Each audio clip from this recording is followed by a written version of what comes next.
Greetings. Welcome to the Asana Kitchen podcast. I'm David Garrigues, and this month's installment the subject is Samadhi. And so that's the eighth limb. And there's a few things I want to play around with some definitions of Samadhi and also try to get it to be the word and the technique and what it's about as more of an everyday thing, more of a household word, rather than the eighth limb, the pinnacle of yoga, and like an untouchable or unreachable pinnacle, and a technique that's very abstract or hard to relate to. V.S. Houston says it's cognitive absorption. And to me, that's very hard to relate to what does that actually mean? Also, Barbara Stoller-Miller, in her book, refers to it as contemplative poise. Okay, and so they both have a very technical kind of almost abstract kind of feeling to it. And so I'll offer you some alternatives. If you look up the word absorption in the dictionary, it means absorbent, like to soak in, like a sponge that soaks up material, liquid or something. And so that's this the quality of attention or consciousness that you develop when you're practicing, so that you become absorbent of what is going on in the immediate moment within your body through your senses, so that you use your senses as absorbers, like your eyes, or you're looking within and seeing very intently, like what is my positioning in my asana, and where is my breath traveling? And you're doing the same thing. You're absorbing sound, the sound of the breath with the ears, and directing the sound with that absorption. But then it goes further than that. Absorbed also means fascinated with, or captivated by, and even enraptured by. I also really like that, because then samadhi, this kind of state of attention, this very deep, absorbed state of attention, is just a matter of being fascinated by something in the immediate moment about what you are doing. Hopefully, the way that you do your posture, or you become fascinated with triangle pose and folding forward in Janu Shirshasana A, and all these small tasks that you're involved in practice, that there's a certain fascination you're looking for, and you're looking to become captivated by those things. It's a very childlike quality. Like if you had the freedom to play as a child, you naturally became fascinated with things and absorbed in them, and you even created kind of like whole fantasy worlds, and just forgot about about time lapsing, and forgot about you didn't have responsibilities and kind of things weighing on you. You just went into that world that you created. And so there's a little bit of that, of like giving yourself permission to become so compelled by what you're doing that you enter the present moment, and that you forget about the passage of time. The book by Alan Watts, it's called The Book on the Taboo Against Knowing Who You Are.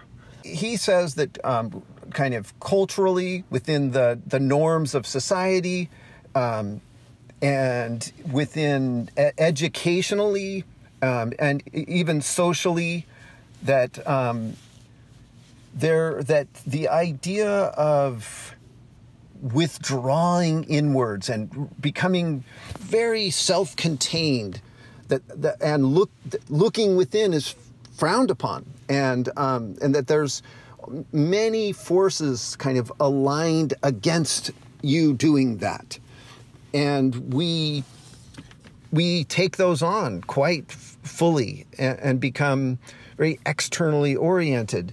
And so when it comes time to but to be absorbed, to go into the things that we're fascinated by, or that we feel give us, like, that we become so intently curious that we can't resist looking into, that's a very natural human thing to do. And so to lose that ability, or to have it schooled out of us, and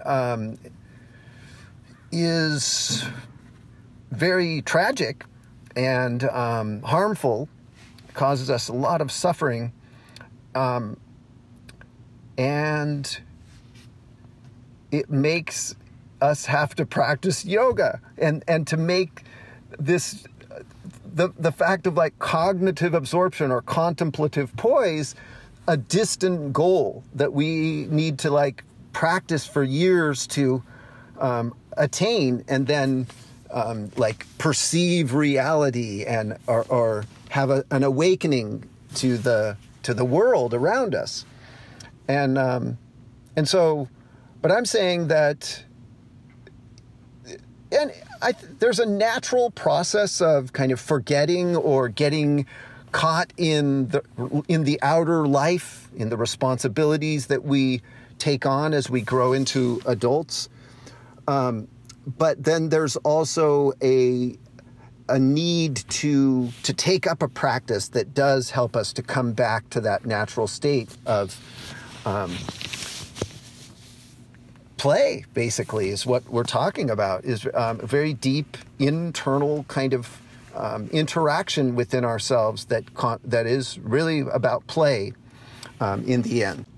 And it's helpful to know that it is just a matter of play, and that it is an everyday thing, the absorption and the idea of samadhi, so that it might also signify a very profound, mature spiritual stance or perspective, but there's also this other aspect to it, that we become absorbed every day in our practice, and then we transfer that skill to listening to each other in relationships, and being engaged in our work or whatever we're doing. We have this quality of being deeply and immediately present in whatever we're doing, and then we can respond effectively to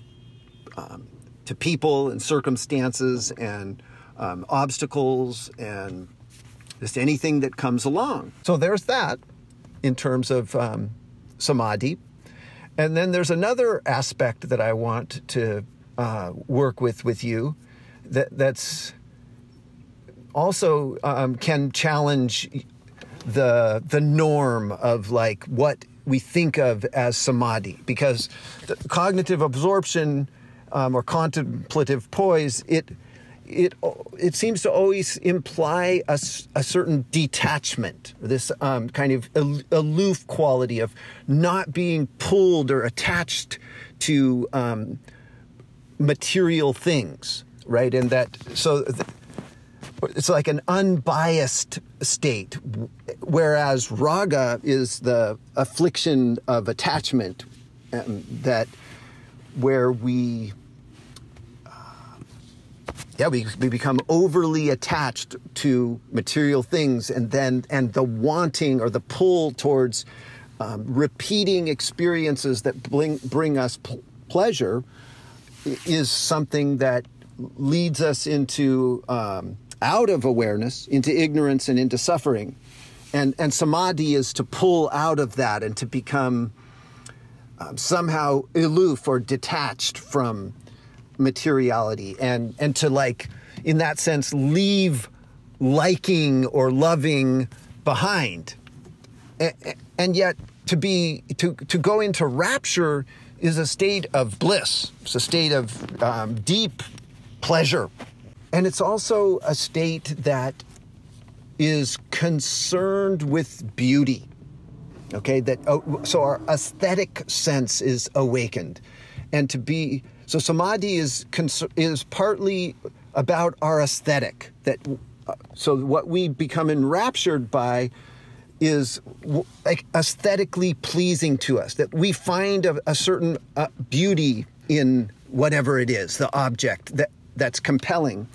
And aesthetic, it means concerned with beauty. And beauty is to be appreciative or to be a connoisseur of form, and form being or concerned with, like, the variables that go into form, like color, the quality of color and shape, and tension and line and rhythm.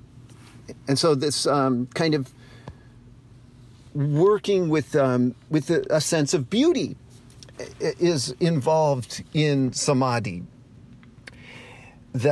And beauty is also defined as pleasing to the senses, and also pleasing to the intellect.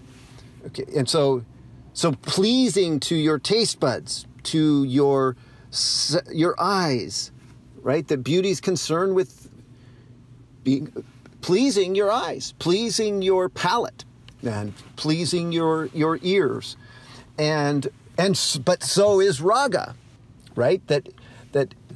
When pleasing your senses kind of flips over and imbalances into affliction, then we say that's causing you suffering and leading you down a path because you're going down a path of kind of habit and needing to repeat an experience.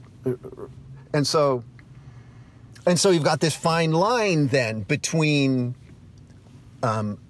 being enraptured by the object of your attention and gaining powerful insight and an accurate perspective on what is taking place when you're in samadhi, say, and being overly attached to what you're taking in and then flipping over into an afflicted state.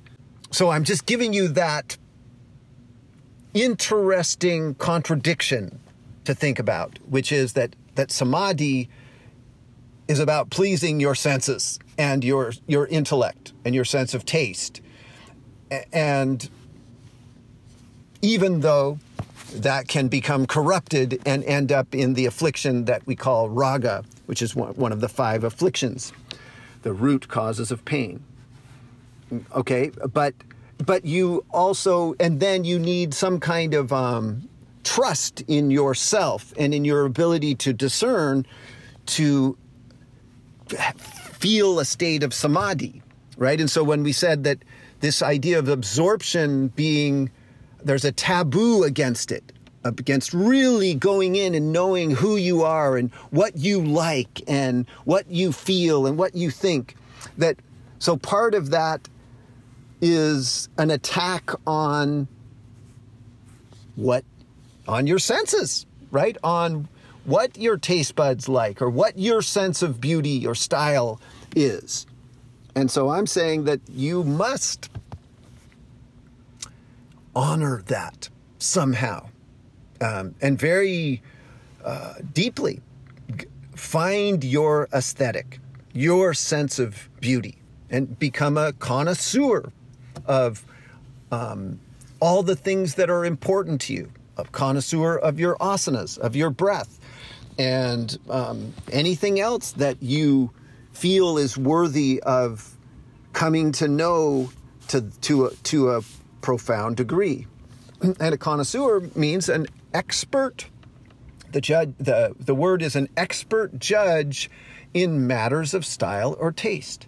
It is essential that to what really turns you on, what gets you fired up, what lights up your senses is connected to kind of the most profound state of self-knowledge and a perception of the kind of spiritual dimension of your existence. And so that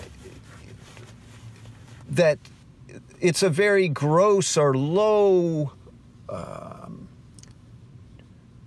manifestation, like that when you enjoy pleasure and you use your senses for pleasing just you're in a kind of selfish, just me, my own body, my own little wants and needs, that's a gross, too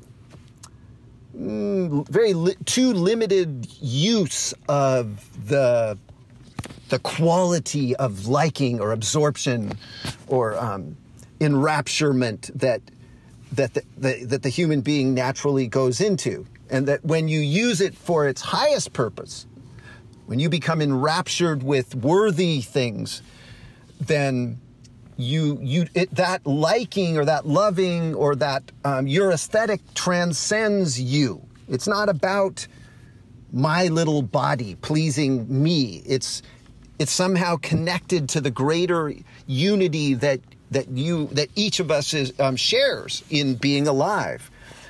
And so there's a need to trust that going into your aesthetic, trusting your sense of beauty, allowing yourself to be captivated by by your practice, by elements in your practice and things in your life that you feel are worthy, that you will become a citizen of the world, and that you will your concerns will transcend yourself and go towards others and embracing the greater world that you're part of. And so to become absorbed is not to become self-absorbed or selfish, and that like thoughts like that are part of that taboo against knowing who you are. And so it's a dance, though, right? Because there's no helping that in playing with pleasing your senses, that in admitting that into your world, like, and allowing yourself to feel what you feel, pleasure and joy and bliss, then affliction will be there. Like, and you will need to learn to restrain and find and sense when you're crossing the line, and pull back and redirect your energies and really steer your course. Okay, but there's no way to avoid kind of falling into suffering and then coming back out and negotiating that dance. And even if you had a more like radical response, like you tried to restrain and you interpreted vairagya, this detachment, as a quality that you needed to really not test the waters of pleasing your senses, like that in itself has its own shadow or comes with its own problems, because of the very reality, or this kind of basic thing that bliss and pleasing your senses and awakening your sense of beauty is so natural.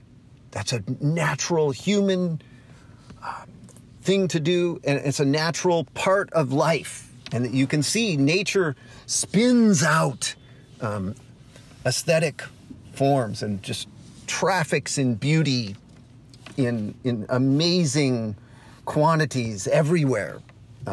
If you just look around in nature, and you can't get away from beauty, no matter how hard you would try. I want to also wrap this up, though, with a few more little ideas about samadhi that I think are really helpful. And so that one sense of samadhi is it's defined as agreement or joining together or divergent parts coming into harmony. Okay, and I love this idea too, because in the asana practice shows you that all action, so that just like the Bhagavad Gita says that from birth to death we're continually acting, and largely we don't notice the action, it's unconscious. But for yoga is to learn to act skillfully. So they say yoga is skill in action. And so what's interesting about the difference between skillful action and kind of unconscious skillful action comes down to opposing forces. Okay, and so hatha yoga, it means sun moon. Hatha, sun moon, or yin yang, opposing forces. Skillful action in an asana then is to wake up all the divergent pairs of opposing forces that bring a pose to life. So like in downward dog, you stamp the ground with your hands and you feel the earth, the firm earth resisting that stamping. And then you use that connection between the hands and the earth to press back through the thighs. And that pressing back through the thighs is happening in opposition, in an opposite direction to the pressing of the hands. And there's so many pairs of these opposing forces, antagonistic things that are you play off of each other. And then Yoga Sutra 214 in the book 2, it says that you become that when you're established in the asana, when you're an asana master, you're no longer constrained or bothered by these pairs of opposing forces.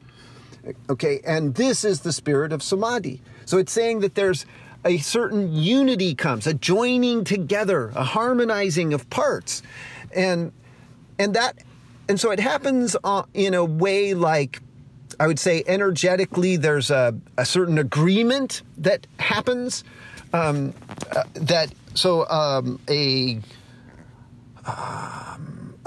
elimination of confusion or you're not constrained by the fact that there's so many opposites in play. And so it's not necessarily, it can be that the opposites kind of disappear momentarily, that everything balances. And it also can be not that the opposites disappear, but that you're not bothered by them. In fact, you can play with them all, and you get a sense of unity in their play, so that they don't need to resolve necessarily to bring about this state of samadhi, but there's a certain unity about their play, like that they're playing and they're agreeing in their oppositional plays of forces. Okay, and so, but samadhi is that state where some kind of profound level of agreement happens or joining together, and that's an amazing feeling and a very useful and helpful thing to look for, so that you're not just looking to create skill in actual action and to wake up forces that are in opposition to each other, but you're looking for a certain agreement to come in the midst of that. Okay, and then one last amazing definition of samadhi is the idea that it's adjustment. That's one definition of samadhi, is simply adjustment. And adjustment, if you look it up in the dictionary, it's this. It says that it's a small alteration or movement that is designed to create a intended fit or a desired fit or result. Okay, so a tiny alteration or movement that is designed to give a desired result. Okay, so this is a very beautiful definition of absorption. Because, so when we are unable to alter our position, so when we get stuck in attached, see, and that's the spirit of raga, when we're stuck in, this is what constitutes pleasure or beauty, and I need to have it this way, then we don't reach a state of absorption. And so it's the ability to tweak and to alter our position and shift in little ways in order to kind of make room for this, for a fit and an agreement to take place. And that is what brings this quality of absorption, and in a small way, like we said, in this everyday way, but also in a greater sense of the actual eighth and final limb. That when we're able to let go of our hard and fast stances about most anything, and soften a little bit and be open to tweaking and to compromise and to seeing things from a different point of view, that is the ultimate human state. And it's wonderful because it's so practical, and also it just gives you something to shoot for, and reminds you to be open and to look for the adjustments in your poses, in the way you're intending to move, the way you're holding yourself, and then in your attitudes, in the way that you relate to people, in the opinions that you have, and in the reactions that you jump to, the conclusions that you jump to, and the reactions in your responses to situations. So anyway, there you have it. That's the podcast for this month. I hope you enjoyed it. I've been really playing with the idea of samadhi, and I encourage you to use it as an everyday term and explore some of these themes that I've put out there to you.